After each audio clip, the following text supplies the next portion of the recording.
Our youngest started climbing out of his crib, and you all know what that means. It was time for bunk beds.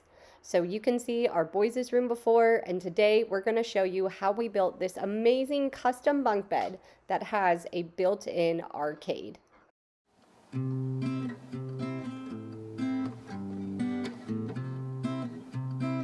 Welcome back to the Hock at Home, and here we are doing another big build, this time with our boys' bunk beds. This was one that was a long time coming, and we knew it would be soon enough. And like I said, when our youngest started climbing out of his crib, it was most definitely time. Now, if you saw our farmhouse table build, you know we use a worksite table saw that is bolted to a frame that Jason built. It may seem crazy to build such large things like a farmhouse table and custom bunk beds on a small table saw, but he has proven that it is more than possible. And with the long boards needed for this build, we took the saw outside to rip down the boards. This is a process that takes both of us. I study the boards as Jason feeds them through the table saw. And once they are over halfway through, I switch and stabilize them from the other side. We've done this enough times that we're used to the process by now. Now, Jason also planed down many of the boards, taking the planer outside to minimize the mess. Our planer does not have a dust collection system, so planing outside is definitely the best option. We are thankful that we did this project during the summer so that the mess was made outside rather than in the basement workshop. I mean, look at all of that. That's just crazy to me. Now, one thing you may not know is that Jason does not use or create blueprints for any project he does. But he does plan out the amount of wood he needs and thinks through the whole process, and I am honestly impressed that he remembers and maps all of this out in his mind. I have to write down recipes I have made countless times because I still have no idea how much baking powder to put in my biscuits. But I digress. Back to building the bunk beds. After all of the prep, we were ready to move all of the boards back into the basement workshop. You can see how many actual boards we had here for this build. It was so many, and Jason organized all of them so we wouldn't mix them up downstairs. The first part of the build was the steps. Jason cut down and laid out all of the boards for the steps to make quick work of screwing them together. Then, after screwing each of the frames for the sides, he attached both sides together to create the large frame of the steps. Now, what you won't see is that after this entire process of putting the steps together and taking them upstairs after the bunks were already together in the boys' room, Jason took them back apart, piece by piece, because the steps were too narrow, especially for the boys as they grow.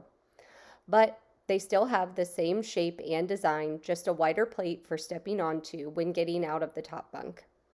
It was frustrating in the moment, but we are both glad he took the time to make the bunk steps exactly how we want them. These steps. How do you get on these steps? Now that the steps and bed frames were mostly done, it was time to create the corner braces and prep the wood for painting. The corner braces help to create more stability for the top bunk once it's in place.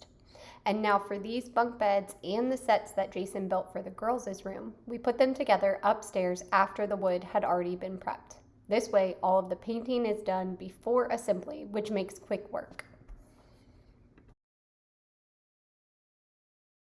After laying out as many boards as we could in the basement, we got to work painting all of them with a couple of coats of black paint. Thankfully, black paint goes on so easily and goes rather far. Bad news is black paint shows every single fingerprint. So after painting everything, we decided to add a coat of poly to prevent fingerprints and paint transfer.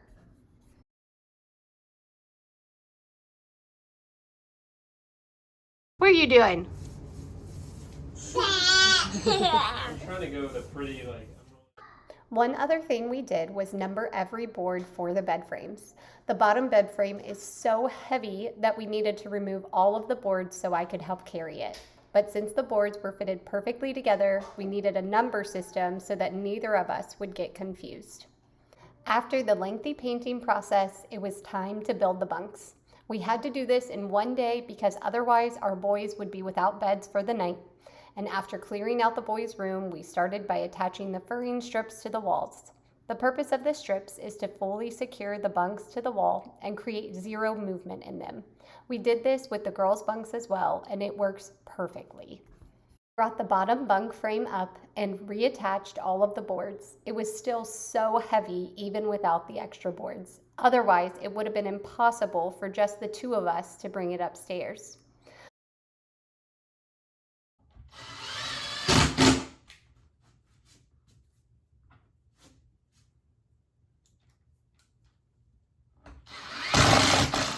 The real test, though, was bringing up the top bunk frame. We did not take out the boards for this one, which I slightly regretted as we carried it up 2 flights of steps and then hoisted it up onto the brackets that were set in place for the bed. After getting the top bunk in place, everything seemed to be coming together. We still had a long way to go with attaching all of the railings for the top bunk and cutting down and securing the supports. I didn't realize until we were in the middle of putting everything together how many boards it actually took to create these bunk beds. They're so secure and so sturdy, but my goodness, there were so many boards, so many things to put together, so many boards to make sure we're perfectly level in every direction so that way the bed didn't look like it was tipping. We're very particular about these things and had to make sure it was just right. Otherwise, we would definitely take it apart and redo the whole thing, just like we did with the steps. I was also thankful that the kids were so excited to be involved in the whole process. They were down there most nights while we were painting or cutting or trying to put things together. And then when it was time to put everything together in the room, they all wanted to help. They did everything from handing Dad screws and tools to holding up boards to even helping hoist things up high. It was very helpful, and it's always fun to have them involved. We want them to see that building things is worth doing and that it's worth accomplishing something great like this. And it's always fun to have them there. As I said at the beginning, we decided in the midst of putting the beds together to rebuild the steps with a larger tread. This was one of those moments where we could have left it and rebuilt the steps in 2 years or rebuild right now and know that we didn't take the shortcut. We decided to do it right then, and it was absolutely worth the extra time. We also secured the steps with L brackets. That way they can be removed when we get ready to move one day.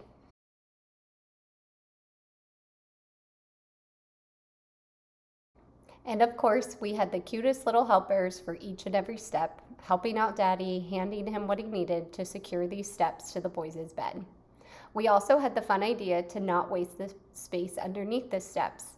As you can see, they're bars right now, but Jason ended up cutting some of the bars out to create a special storage space. Next came the top railings, which were rather straightforward in measuring and attaching, especially since this is how we did the girls' bunks, but in white with walnut accents. As you can see, Jason is attaching small blocks and then attaching the railing boards. And then what he does is he adds a final board to the back of that spacing to cover up where the railings and the small boards are. This creates the perfect spacing for the rails and makes them look so complete. We then finished it with some post caps that he cut down, and then we touched up with some paint later. I always love the last minute touches of things like post caps, the railings, and everything else. They always make the projects look so complete, and it's just always those little details that add something extra to anything that you do. It definitely felt like these railings were taking forever. They probably weren't, but we had been at this for so many hours and we were all ready for bedtime, especially the kids at this point. But we needed the bed to at least be secure enough and safe enough that they could sleep in it. Thankfully, we got enough done to be able to have them sleep in it that night, even though the beds were far from complete. It was officially time to put the room back together for bedtime. And so we had gotten the boys new sheets and blankets to celebrate this big kid room. We went with a plaid black fleece blanket and a sports throw blanket on top. It fits the theme of the room, which is full of Bengals, Buckeyes, and of course Michael Jordan. And these boys will play any sport that they can get their hands on. I've linked the blankets below. We also got them room darkening curtains in gray that work great and help to complete the look of this room. Those are linked below too. And the boys were so excited to be able to sleep in their new room that night. It was so fun getting to see their sweet faces and their excitement in that moment. Our youngest didn't fully grasp what it meant to have a big boy bed rather than a crib until he came in that night. It was so fun getting to see how excited he was, and so fun to be able to have him in this big kid bed now. Now, I know so many of you are waiting to hear about this arcade in the bed, but the funny thing is that's a decision that we didn't make until the bed was almost fully complete. It's hilarious to see how it came together, and you'll have to watch till the end to see it. Look at it! Look it! Lukey, new bed! Ollie, what do you think? Papa! Papa! Lukey, you have the same one. Papa! Papa! Lukey, you have the same one. Do you see on your bed? Papa! Football. Lukey, Papa! baseball. What do you think, Ollie boy? It's so cool. I cannot have any other bed. Over the next week, we added all the finishing touches to the boys' bed.